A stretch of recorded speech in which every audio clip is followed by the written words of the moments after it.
C'était son anniversaire, le genre de soirée sur laquelle les gens postaient pendant des semaines. Le salon sur le toit illuminé de guirlandes lumineuses, la tour de champagne scintillant sous les toits de la ville. Les invités habillés pour impressionner Ariel. Ma femme flottait dans la pièce comme si elle en était propriétaire. Et d'une certaine manière, elle l'a fait. Elle a choisi le lieu, la palette de couleurs, la playlist et même la marque de roses importées bordant le balcon. Je l'ai regardé depuis le bord de la foule, tenant un verre que je n'avais pas touché, souriant à des gens que je connaissais à peine, essayant de me rappeler quand cela avait cessé d'être une fête et avait commencé à ressembler à un spectacle. Je m'appelle Miles Forester, 40 ans, entrepreneur général. Je construis des choses pour gagner ma vie. Des structures, des espaces, des fondations qui ne craquent pas quand la vie est trop dure.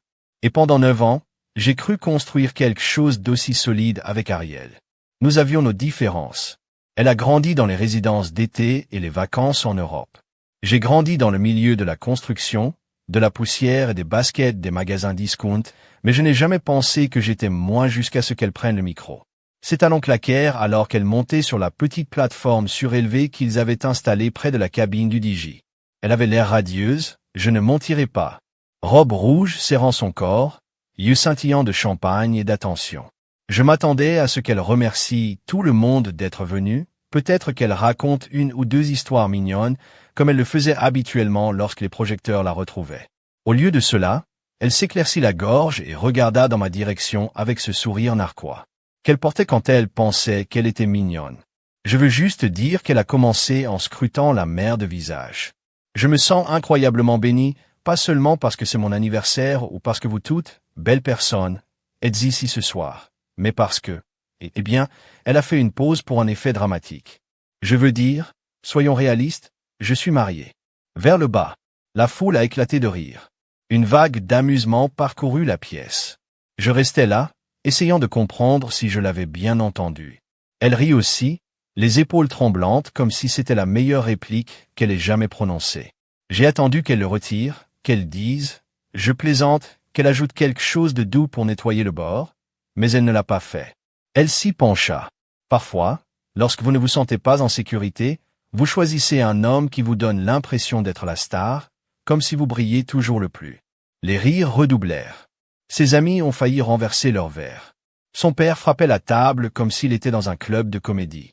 Même Tyson, mon meilleur ami et la seule personne de mon côté qui s'est présentée, m'a jeté un regard, à parts égales d'excuses et d'incrédulité. J'ai souri? Bien sûr que je l'ai fait. J'ai souri comme un bon mari, comme un homme qui savait jouer le jeu. J'ai hoché la tête, faisant semblant de ne pas saigner sous une chemise sur mesure et une retenue silencieuse. Mais à l'intérieur, je suis resté immobile, ni en colère, ni sur la défensive, juste immobile. C'était le moment, ce moment précis où quelque chose en moi, quelque chose que je n'avais même pas réalisé, était sous pression, s'est déclaré brusquement. Elle ne plaisantait pas, pas vraiment. Vous ne dites pas quelque chose comme ça à moins que cela soit déjà ancré au plus profond de vous comme étant la vérité. Ce n'était pas un coup ludique, c'était une révélation, un aveu accidentel. Et une fois que vous voyez cela, une fois que le rideau se lève et que vous réalisez que la personne que vous aimez ne vous considère pas comme votre égal, vous ne pouvez pas l'ignorer. Elle a terminé son discours par un toast, a levé son verre bien haut et s'est retournée pour m'envoyer un baiser. La foule a suivi son exemple. Ils ont applaudi, filmé. Quelqu'un a crié « Tu es une reine, Ariel », et à ce moment-là, elle était royale, autoritaire, cruelle. Je me sentais comme une caricature, le mari solidaire, le gars stable en arrière-plan qui ne craint pas d'être éclipsé. Et peut-être que pendant un moment je ne l'ai pas fait, peut-être que j'ai aimé être celui qui veillait à ce que la maison ne coule pas, que les factures soient payées et que le chien soit promené. Mais à un moment donné, elle a cessé de considérer cela comme une force et a commencé à le traiter comme un meuble. Nécessaire, inaperçu. J'ai traversé le reste de la fête comme un fantôme. Les gens me parlaient, me tapaient sur l'épaule, riaient comme si nous étions tous dans la même blague. Mais je ne l'étais pas. J'étais la blague et pas le genre qui te fait rire, le genre qu'on regrette quand le silence frappe. Plus tard, quand la musique est devenue plus forte et la boisson plus forte, je me suis glissé sur le bord du balcon. La ville bourdonnait sous les voitures, les lumières, les vies en mouvement. Je restais là, agrippé au rail, me demandant si j'avais imaginé le poids de ce qu'elle disait. Mais au fond, je savais que non. Ce n'étaient pas les mots, c'était la facilité, le confort avec lequel elle les prononçait, la façon dont elle réagissait. Cette facilité ne vient pas de la fiction, elle vient de la familiarité. Elle ne m'a pas cherché le reste de la nuit et je ne suis pas retourné à ses côtés. Je restais là, immobile et silencieux, tandis qu'à l'intérieur, la fête continuait. Quand nous sommes rentrés à la maison, elle a fait comme si de rien n'était. Elle a lancé ses talons près de la porte, a fredonné une chanson pop décalée tout en retirant ses boucles d'oreilles et a commencé à parler de la fête incroyable. Je pense que c'était mon meilleur anniversaire à ce jour, dit-elle en souriant en ouvrant le réfrigérateur et en attrapant cette eau infusée au citron hors de prix.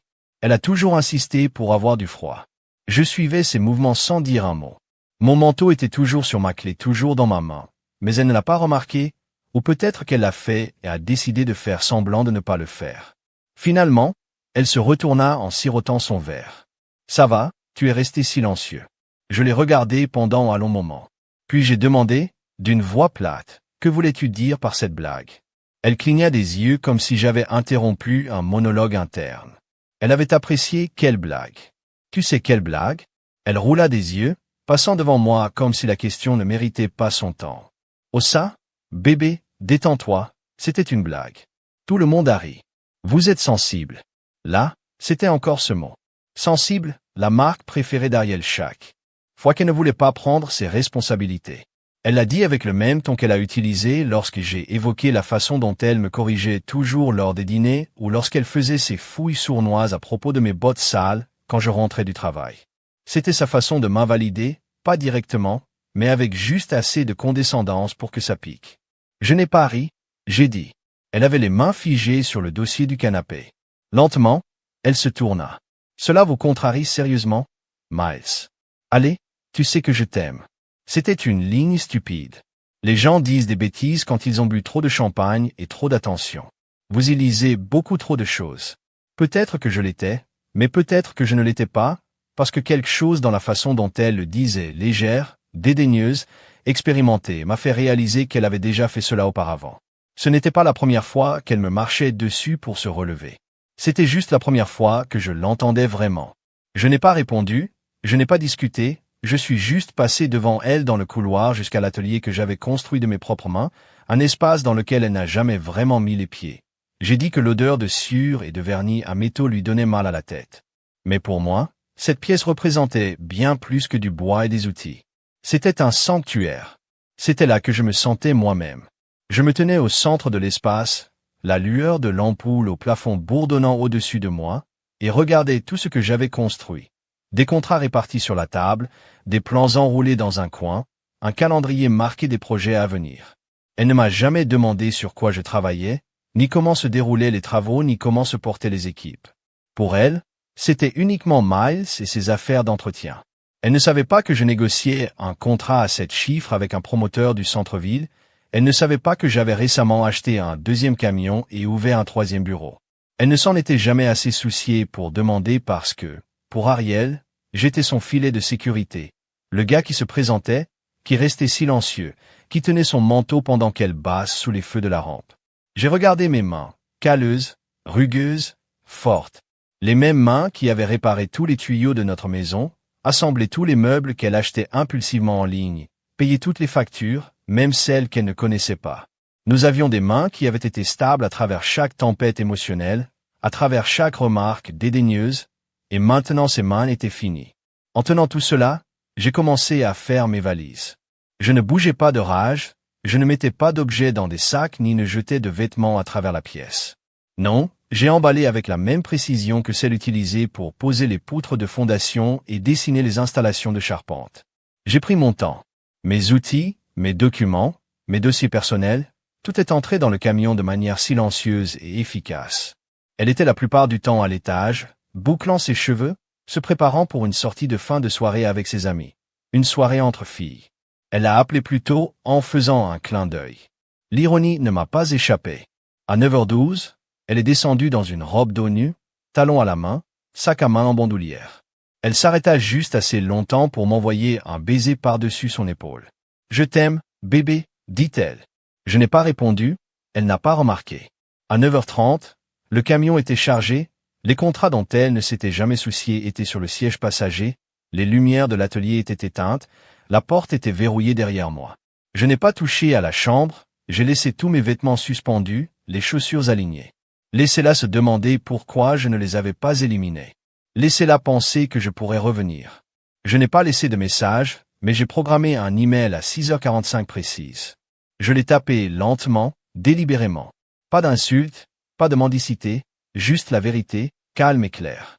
Et puis je suis parti, pas dans la colère, pas dans le chagrin, mais dans le calme. Parce que quand quelqu'un vous dit qui il est, même à travers une blague, vous l'écoutez. Et je l'avais enfin entendu. Elle est partie à 21h12 en talons et en robe dos nue, la tête haute, comme si de rien n'était fissuré, comme si elle ne s'était pas tenue devant tout son cercle social et n'avait pas fait de son mari la punk clean de son power trip. Elle n'a pas regardé en arrière, a juste appelé je t'aime, bébé, et a envoyé un baiser comme si nous jouions encore à la house. Je ne l'ai pas attrapé, je n'ai pas levé la main, je n'ai pas bronché. Je l'ai juste regardé partir, j'ai regardé la porte se fermer derrière elle, avec ce léger clic qui, pour la première fois en 9 ans, ne portait pas le poids de la routine. Cela ressemblait à une libération. À 9h30, la maison était devenue complètement silencieuse et j'étais déjà à mi-chemin de ce que je devais faire. J'ai bougé avec concentration, pas avec fureur. Pas de tiroir qui claque ni de musique en colère provenant du haut-parleur Bluetooth, juste le battement régulier des bottes sur du bois dur, le ruisseau silencieux des charnières, la fermeture éclair des sacs fermant chaque outil que je possédais. J'ai emballé avec soin mes perceuses, mes niveaux, mes rubans à mesurer, mes ciseaux. Tout cela, a-t-elle plaisanté, me faisait ressembler à un préposé à l'entretien. Ces outils avaient construit des maisons, des contrats sur nous nourrissaient. Mais pour elle, ils étaient des accessoires dans une vie pour laquelle elle pensait être devenue trop grande. Je les ai placés à l'arrière de mon camion avec le même respect que j'ai utilisé sur les chantiers. Pas de rayures, pas de dégâts. Ces outils étaient une extension de moi. Elle ne les respectait pas. Elle n'a jamais respecté ce qu'ils symbolisaient, ce qu'ils rendaient possible. Viennent ensuite les documents, les contrats que j'avais signés au fil des années, les rapports de projet, les formulaires d'enregistrement d'entreprise, les baux des propriétés dans lesquelles j'avais investi discrètement sous le nom de M Forestier Holdings. Elle ne le savait pas. J'avais même une société holding, je n'ai jamais demandé, je n'ai jamais voulu savoir. Toutes ces années où je pensais la protéger des soucis financiers, lui rendre la vie plus facile. Et peut-être que je l'étais. Mais je lui donnais aussi. Un monde, pensait-elle, est venu sans effort. Elle m'avait demandé un jour pourquoi je n'avais jamais posté sur le travail. Tu devrais partager ce que tu fais, avait-elle dit. Mais elle ne le pensait pas. Elle voulait dire publier quelque chose qui me ferait bien paraître. Elle ne voulait pas transpirer, elle voulait briller. Ce n'était pas moi. J'ai attrapé mon téléphone de rechange. Ensuite, le secteur d'activité. Elle ne savait même pas que ça existait. Je l'ai gardé séparé dès le début au cas où je l'aurais utilisé pour les commandes fournisseurs, les appels d'offres, la gestion d'équipe. Il bourdonnait d'une puissance silencieuse. Ariel n'a jamais été curieuse à ce sujet. Trop de téléphones, dit-elle un jour, vous donne un air louche, ironique. La dernière chose que j'ai prise était la clé du nouveau camion, celle qu'elle pensait que j'empruntais sur le chantier. C'était le mien, titré, assuré et payé en totalité. Je ne lui en avais pas parlé. Une partie de moi savait déjà il y a des mois qu'il viendrait un moment où je devrais y aller et aller vite. Je n'ai pas touché à la chambre, j'ai laissé le placard plein, les chaussures, les ceintures, même la montre qu'elle m'a achetée il y a 2 ans. Cela n'a jamais vraiment fonctionné. J'ai tout laissé. Je ne voulais pas qu'elle entre dans une pièce vide et sache que j'avais prévu ça. Je voulais qu'elle soit confuse, qu'elle se demande, qu'elle rejoue ce discours encore et encore dans sa tête, essayant de comprendre si c'était à ce moment-là que tout commençait à se défaire. Il n'y avait aucune note, aucun monologue dramatique, aucun discours de fin de film sur la façon dont elle m'a brisé le cœur. Je n'avais pas le cœur brisé, plus maintenant. J'étais réveillé avant de franchir la porte. J'ai programmé un email sur mon ordinateur portable, je l'ai rédigé en atelier, juste quelques lignes. Je n'avais pas envie de me justifier. Je n'allais pas demander de la compréhension. J'allais lui laisser la seule chose. Elle ne m'a jamais donné de clarté. L'email arrivait dans sa boîte de réception à 6h45, juste après qu'elle soit rentrée dans la maison et réalisé que je n'attendais pas. Juste après avoir remarqué que les clés manquaient au crochet, les bottes avaient disparu et la porte du garage intacte. Juste après que le silence les frappait. Je suis sorti de cette maison, de la même manière que je suis sorti de l'église lorsque mon père est décédé, toujours, mais avec détermination, sans me précipiter, pas confus, juste en sachant. Les lumières de l'allée se sont allumées lorsque j'ai ouvert la porte du camion. J'ai jeté un dernier coup d'œil à la maison, notre maison, et j'ai réalisé que je ne ressentais pas de tristesse. J'ai senti de l'air, comme si mes poumons avaient à nouveau de l'espace, comme si j'avais vécu penché sans m'en rendre compte, et j'ai finalement redressé mon dos. Le moteur du camion bourdonnait sous moi alors que je m'éloignais. Aucune destination épinglée sur le GPS. Je n'en avais pas besoin. J'avais un logement prêt, une location sous le nom de mon entreprise, un atelier d'une chambre à l'arrière, rien d'extraordinaire, juste le mien. J'ai roulé avec les vitres baissées. La ville s'est éclaircie derrière moi, le bruit, les lumières, les rires de sa fête résonnent encore dans ma mémoire. Mais ça ne piquait plus. Cela ressemblait à ce que c'était, du bruit, une joie fabriquée pour une vie qui ne m'a jamais vraiment inclus, qui m'a juste présenté quand cela me convenait. Je ne courais pas, je ne me cachais pas, j'avais fini de faire semblant qu'elle me respectait. Et cela, pour la première fois depuis longtemps, c'était comme la paix. Au moment où elle est revenue par la porte d'entrée, il était un peu plus de 6h30 du matin. Le ciel dehors portait encore la teinte du petit matin, le genre de lumière gris-bleu qui ne sait pas vraiment si elle veut être l'aube ou le crépuscule. Elle était probablement à moitié ivre, les talons dans une main, le téléphone dans l'autre, s'attendant à se glisser dans son lit et à demander le petit déjeuner à midi. Mais elle ne m'a pas trouvé en train d'attendre. Pas de bottes près de la porte, pas de préparation de café, pas de maison pour les outils d'atelier dont elle disait toujours qu'ils étaient si bruyants sans raison, pas de kilomètres. Et ça l'a frappé vite. Je le sais parce que son premier appel est arrivé à 7h02. Une vibration bourdonnante sur le métier. Je l'ai gardé dans ma boîte à gants. Je ne l'ai même pas regardé, j'ai juste regardé devant moi, garé devant la maison au bord du lac que j'avais sécurisé il y a quelques mois. À l'époque, je me disais que j'avais besoin d'un endroit calme pour travailler, d'une escapade. Maintenant, je réalise qu'au fond, je me préparais déjà à m'évader. Le deuxième appel est arrivé 1 minute plus tard, puis un troisième, un quatrième. Puis vint le texte « Où es-tu » à 7h06. Mon email programmé a atteint la ligne d'objet de sa boîte de réception. Vous vous êtes marié? Rappelez-vous. Le corps du message n'était pas long, ce n'était pas nécessaire. Vous vous teniez dans une pièce pleine de monde et vous vous moquiez de l'homme qui a construit votre monde de ses mains. J'espère que ça en valait la peine. En dessous, 3 pièces jointes. Le premier était le fichier PDF des papiers de divorce. Tout est rempli, pas de drame, pas de gâchis, juste des signatures nécessaires. Je les avais fait rédiger par un avocat. Elle ne savait pas que je restais engagé pour des affaires commerciales. Il s'avère que les aspects professionnels et personnels se chevauchent parfois. La seconde était un compte-rendu détaillé de la société Tacite que je venais de dissoudre. Pendant 9 ans, j'avais canalisé une partie des revenus de mon entreprise vers le compte commun auquel elle avait accès. Je ne me suis jamais demandé d'où venait l'argent des voyages, des vêtements, des journées au spa. Elle avait toujours pensé que j'étais juste doué avec les budgets. Elle ne savait pas que j'étais le demi-propriétaire silencieux d'une société de développement résidentiel qui versait des dividendes trimestriels, une société dont elle avait bénéficié sans jamais demander comment. Maintenant, cette cravate a été coupée en toute légalité. Et la troisième pièce jointe, un scan de l'acte de propriété de la maison sous mon nom, seulement le mien, la maison dans laquelle elle vivait, celle qu'elle a décorée et appelée la nôtre, et les légendes Instagram. Je l'avais achetée avant le mariage, je l'avais payée avant notre 4e anniversaire, mais je n'avais jamais ajouté son nom, non pas par suspicion, mais parce qu'elle avait dit une fois autour du vin, je n'ai pas besoin de posséder quoi que ce soit. J'aime juste les jolies choses. Cela aurait dû être un indice. On dit que la vérité est plus forte dans le silence.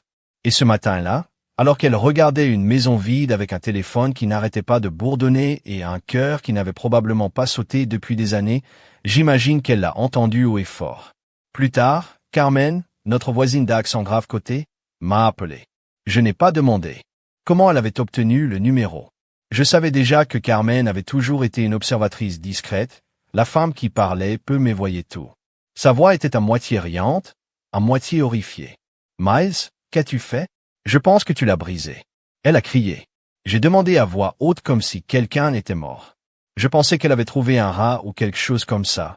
Mais non, juste ton email. Bien, dis-je, puis a raccroché. Ce n'était pas mesquin, ce n'était pas une vengeance. C'était précis, chirurgicale, propre, honnête. Je l'ai laissée s'asseoir dans le même calme dans lequel j'avais vécu pendant des années. Laissez-la traverser cette maison froide et réaliser que son monde, celui qu'elle a construit sur des dîners organisés, des tapis de créateurs et des fêtes dignes d'un clic, manquait de fondement. Parce que c'est ce que j'étais, la fondation. Et les fondations n'ont pas besoin de projecteurs. Ils ne demandent pas d'attention, mais quand ils laissent tout au-dessus d'eux, des fissures. Je me suis servi une tasse de café et je me suis assis sur la terrasse de la maison de location en écoutant le clapotis de l'eau contre le quai. Pas de texte, pas d'explication, pas de drame, juste moi, l'homme qui s'était marié mais qui s'en est sorti plus grand que jamais. À midi, Tyson a appelé.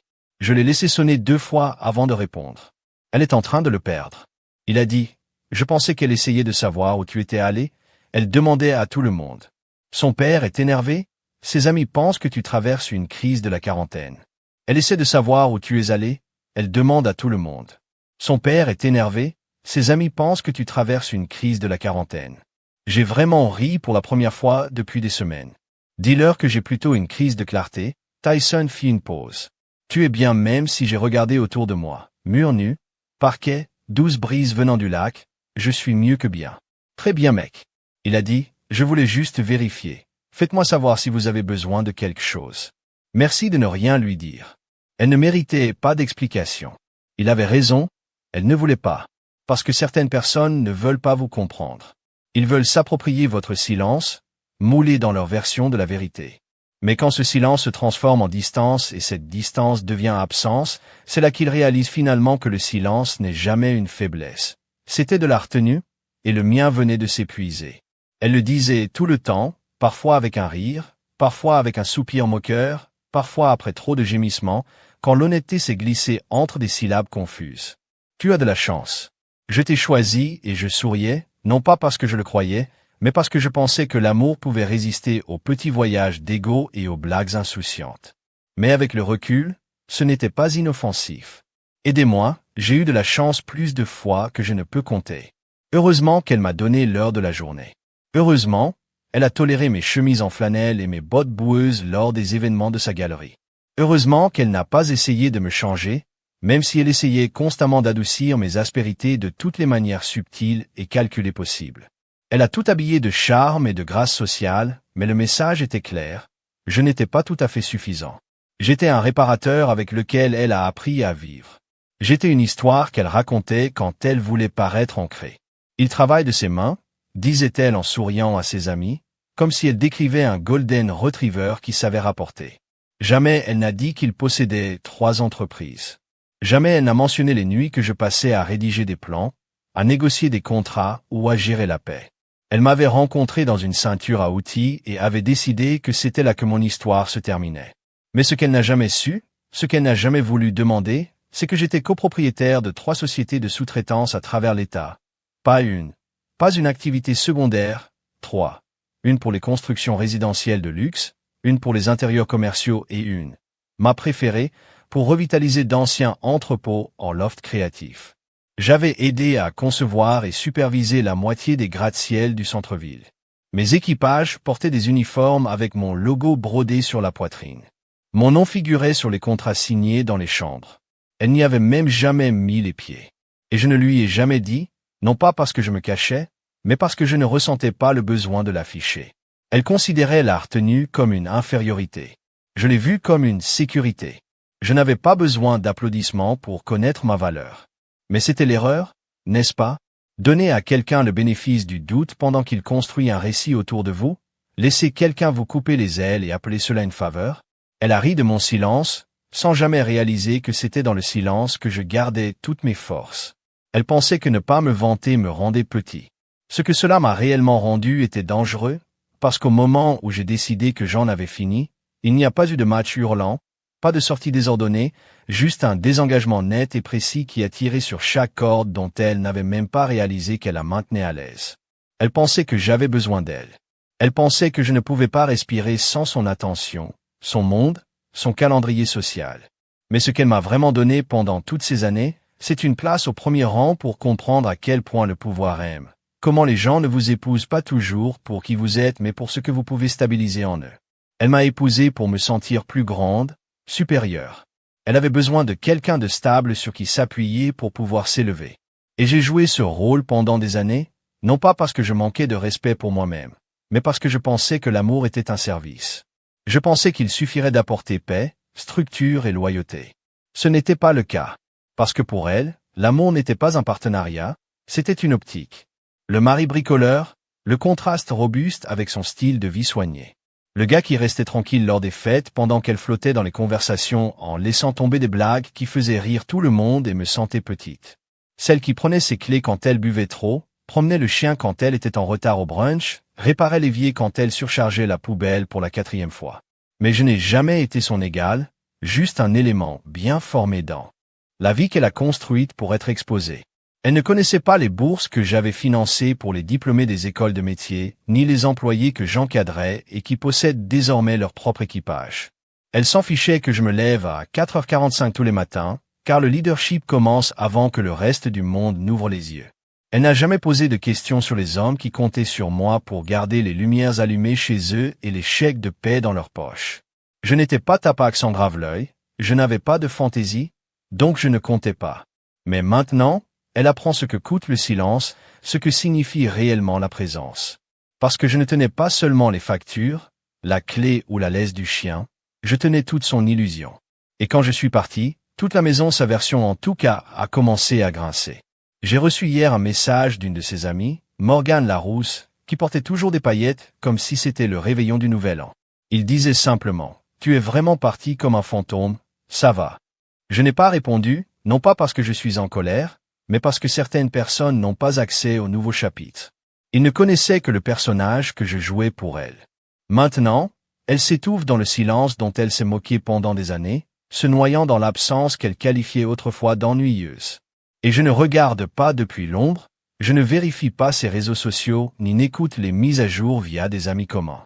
Je vis simplement tranquillement, pleinement, puissamment, parce que la blague n'a jamais été sur moi, mais sur la femme qui n'a jamais réalisé ce qu'elle avait jusqu'à ce que le silence parle plus fort que le vœu de mariage qu'elle a oublié.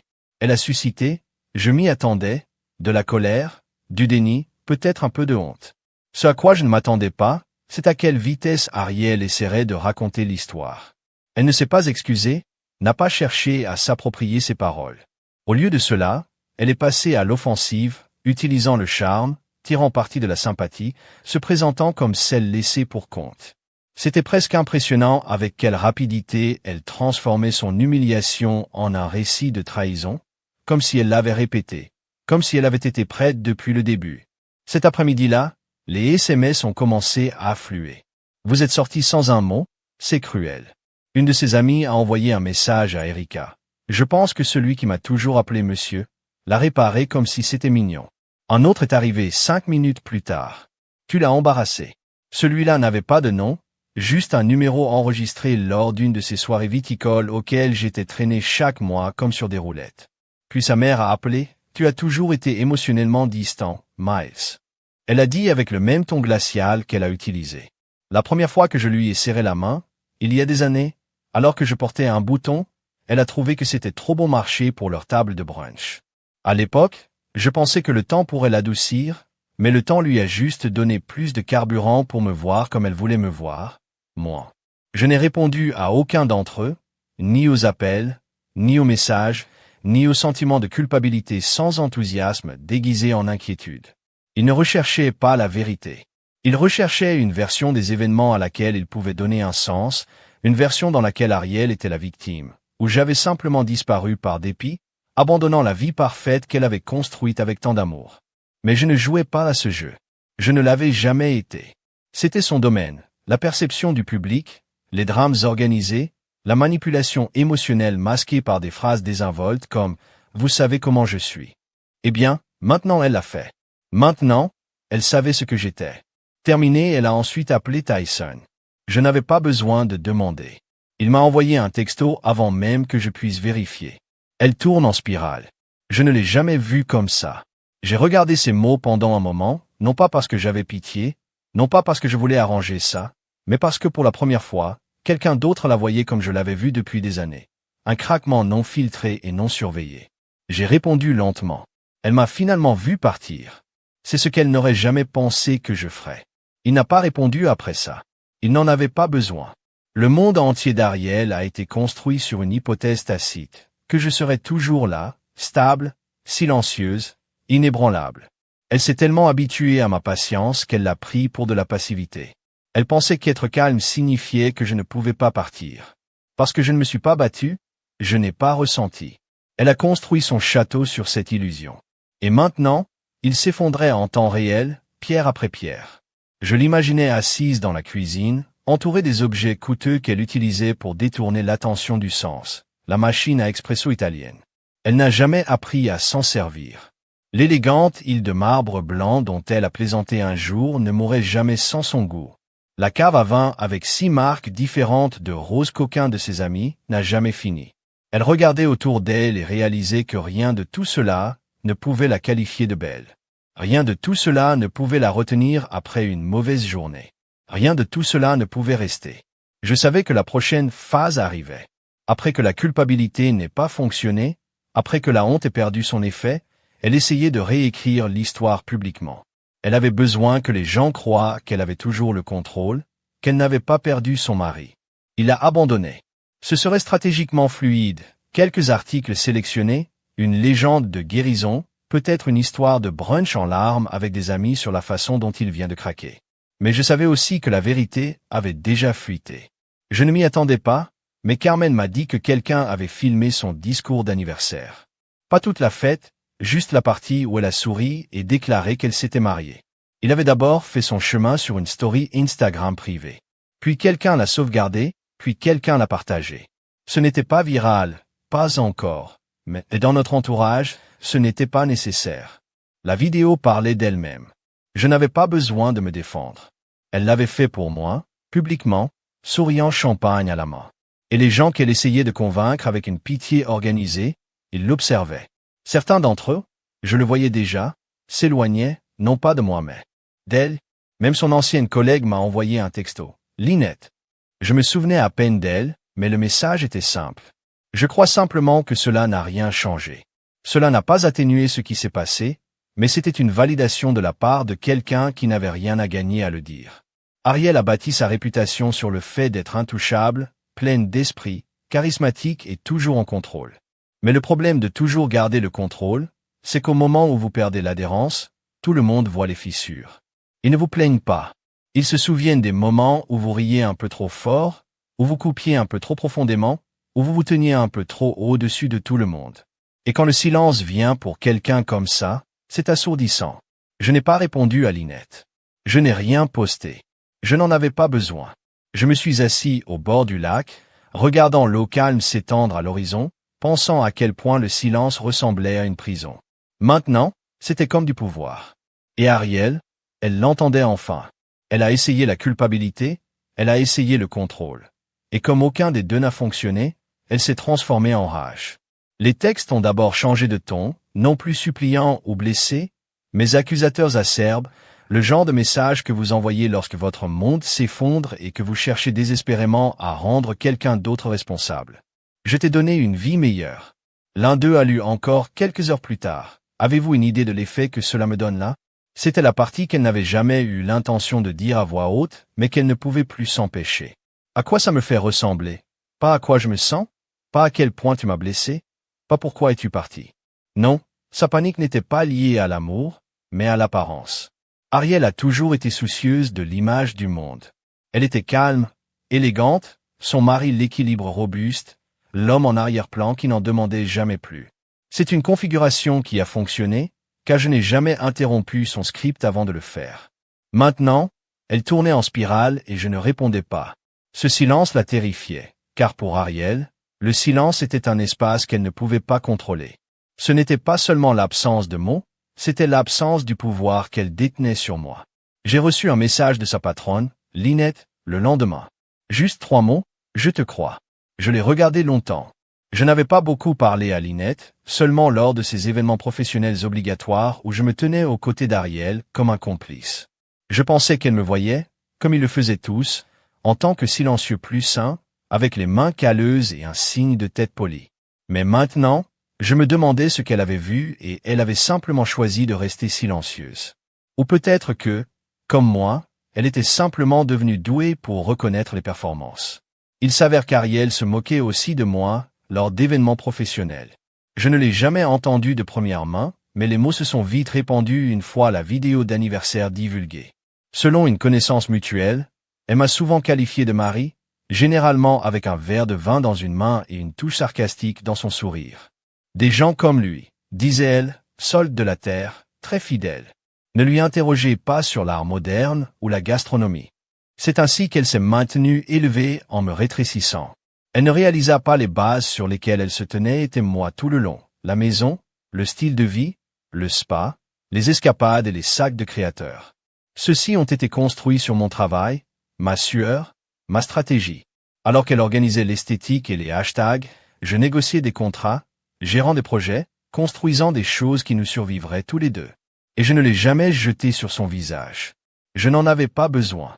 Elle a ri de ma retenue, ne sachant jamais que le silence était ma monnaie, et maintenant, avec cette monnaie qui ne coulait plus à son chemin, elle a été fauchée à plus d'un titre. Les messages ont continué à venir. Tu m'as aveuglé, tu m'as humilié, tu nous as ruinés. Mais je n'avais rien ruiné. Je me suis juste éloigné de quelque chose de déjà creux et de l'ironie. Elle pensait que s'éloigner m'a rendu cruel.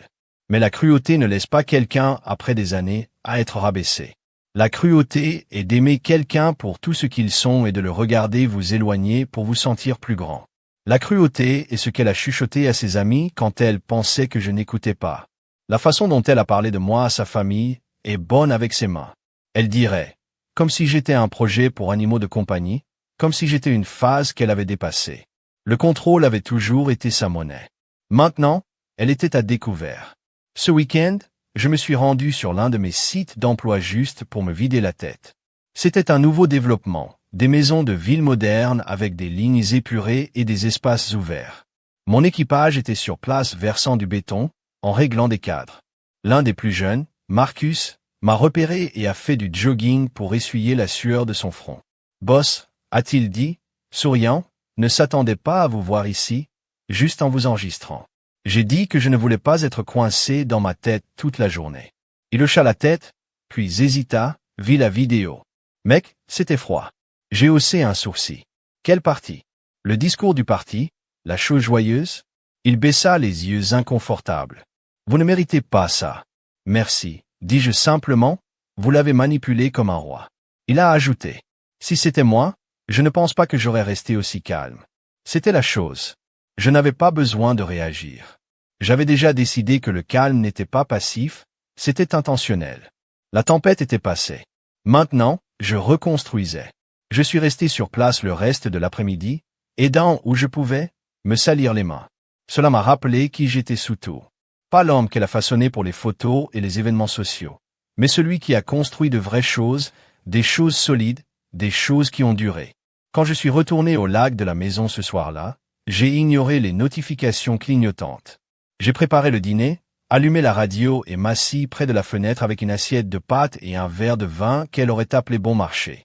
Il avait un goût parfait. Je ne pensais pas à sa voix ou à sa colère ou à son démêlage public. J'ai pensé à la paix et à quel point c'était bon de vivre une vie qui n'était pas racontée pour les projecteurs de quelqu'un d'autre. Elle avait utilisé le contrôle comme miroir, vérifiant toujours son reflet à travers mon silence. Maintenant, sans personne pour refléter son image, elle commençait à se voir pour qui elle était vraiment. Et peut-être pour une fois, cette vérité serait plus forte que l'histoire qu'elle a essayé de raconter. Elle a demandé une réunion, pas par un message sincère, pas avec des excuses, juste un texte froid et coupé. Parlons. Je mérite autant. Elle était prudente avec ses mots.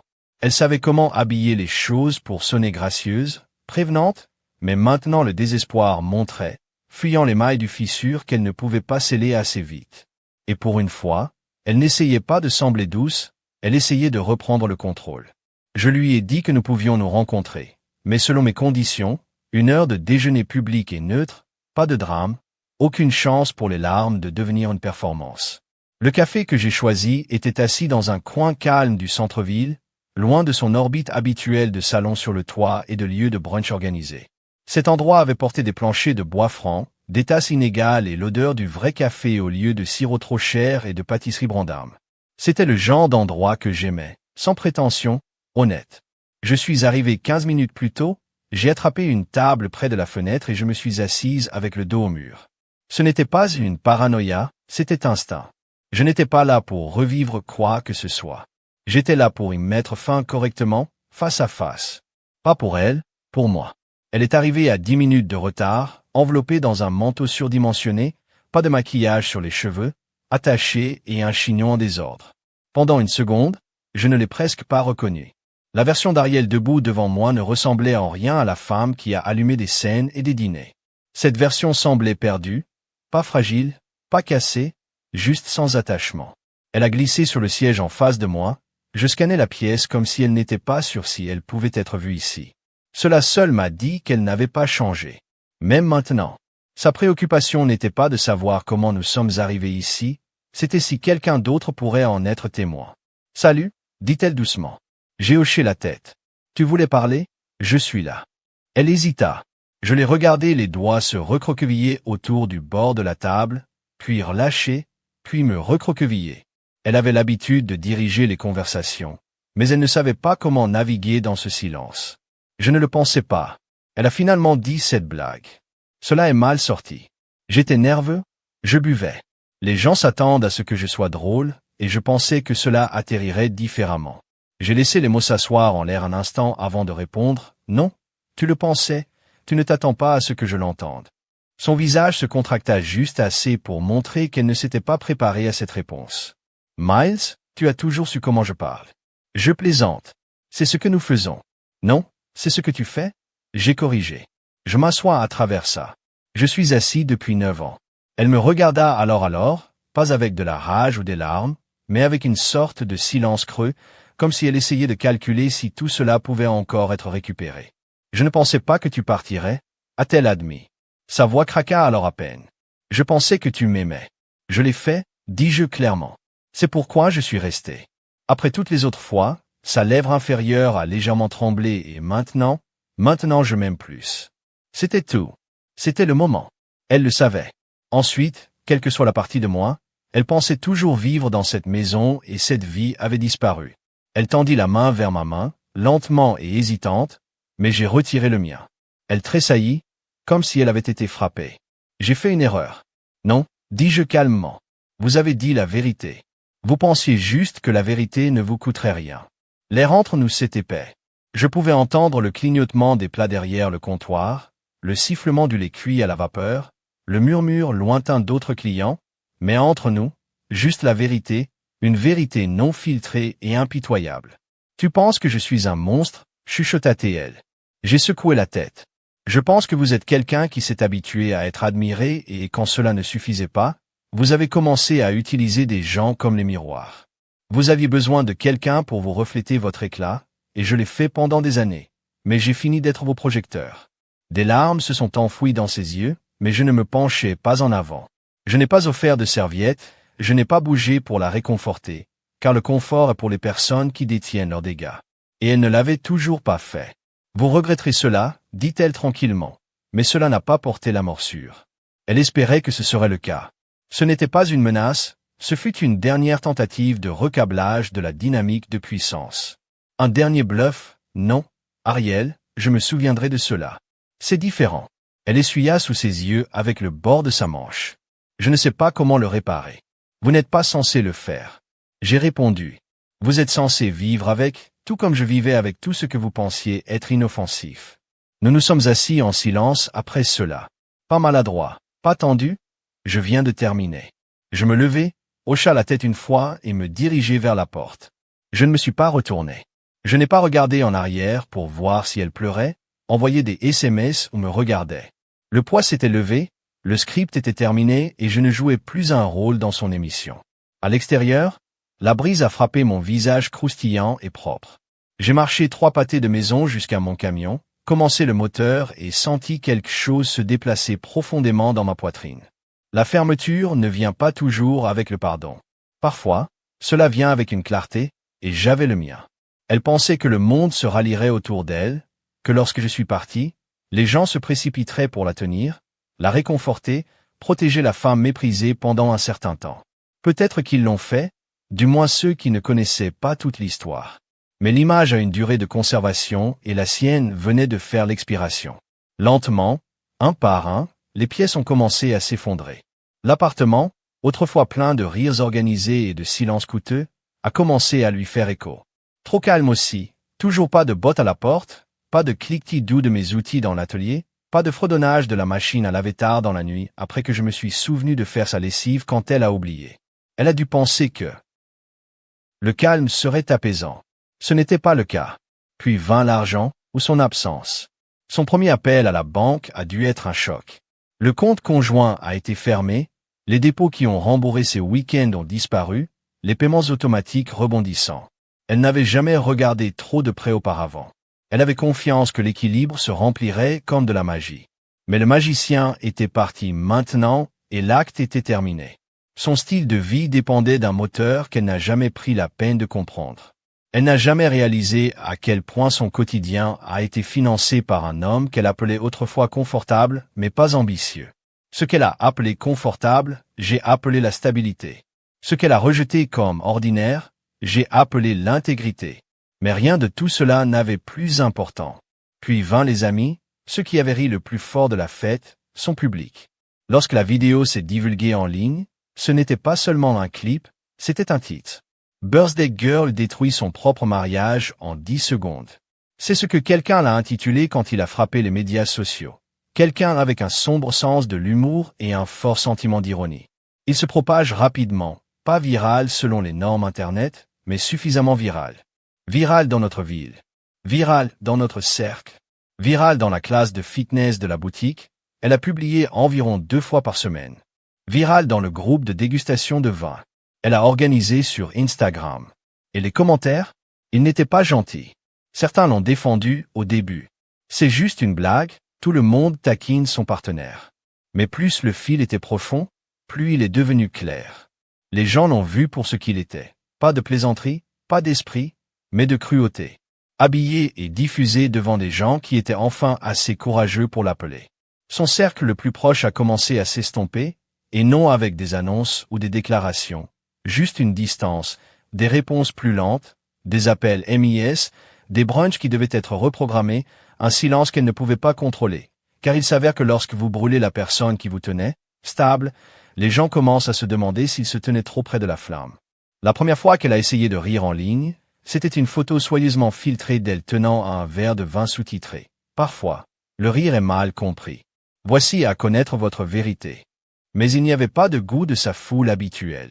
Pas d'émoji de flamme, pas de cœur. Juste un commentaire de quelqu'un nommé Diane, difficile à mal comprendre. Quelqu'un dit qu'ils se sont mariés en souriant. Après cela, elle n'a pas posté pendant un moment.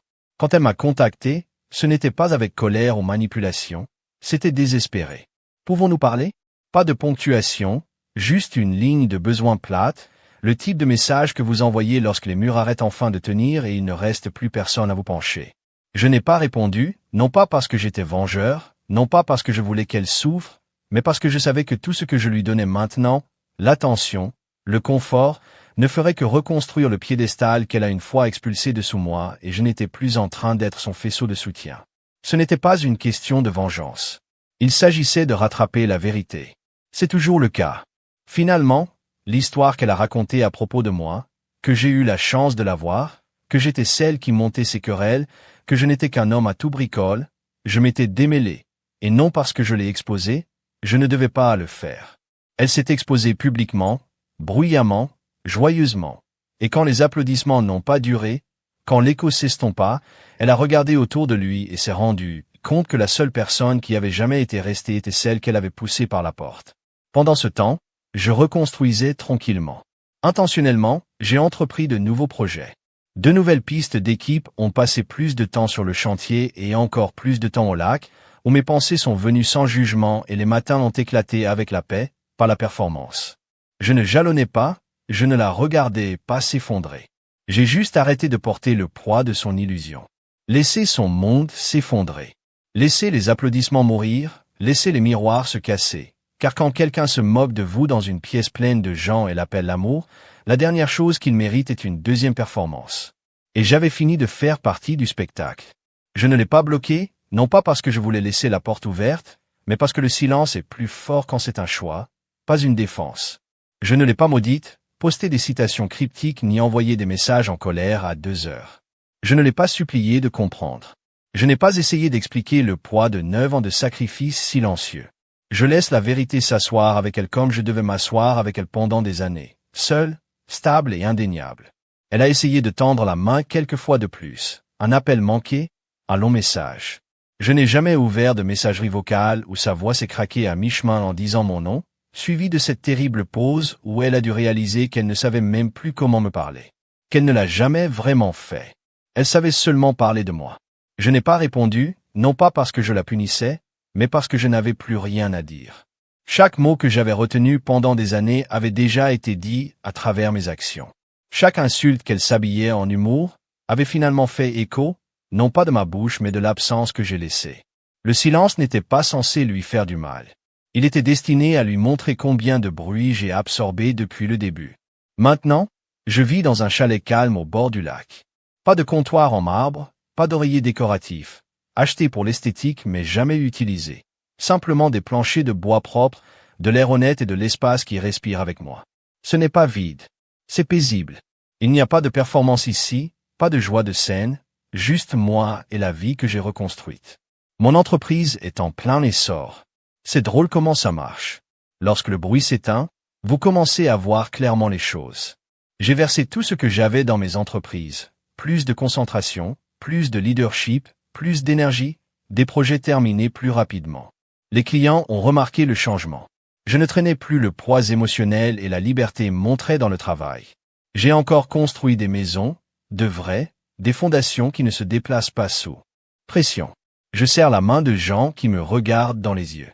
Je marche dans les chambres et je n'ai pas l'impression de devoir me rétrécir pour que quelqu'un d'autre se sente plus grand.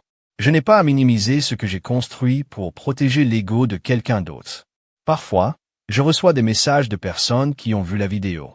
Je ne sais pas combien de fois il a été republié, mais apparemment, cela a touché à un accord. Je ne réponds jamais. Je n'ai pas besoin d'applaudissements pour s'éloigner, mais les messages viennent de toute façon. Vous avez géré cela avec grâce. Vous êtes un exemple de force, cette masterclass de silence. Mais ce n'était pas la grâce, c'était de la clarté, car il y a quelque chose à rire par la personne qui est censée vous aimer qui élimine chaque illusion. Quand quelqu'un vous dit à haute voix le jour de votre anniversaire, avec un micro à la main et que vos amis regardent, qu'ils vous ont épousé pour vous sentir supérieur, quelque chose à l'intérieur de vous arrêter de vous installer. Ce moment n'a pas seulement changé mon mariage, cela m'a changé. Cela m'a rappelé qu'être stable est un cadeau, mais laisser les gens le confondre avec la faiblesse est un choix.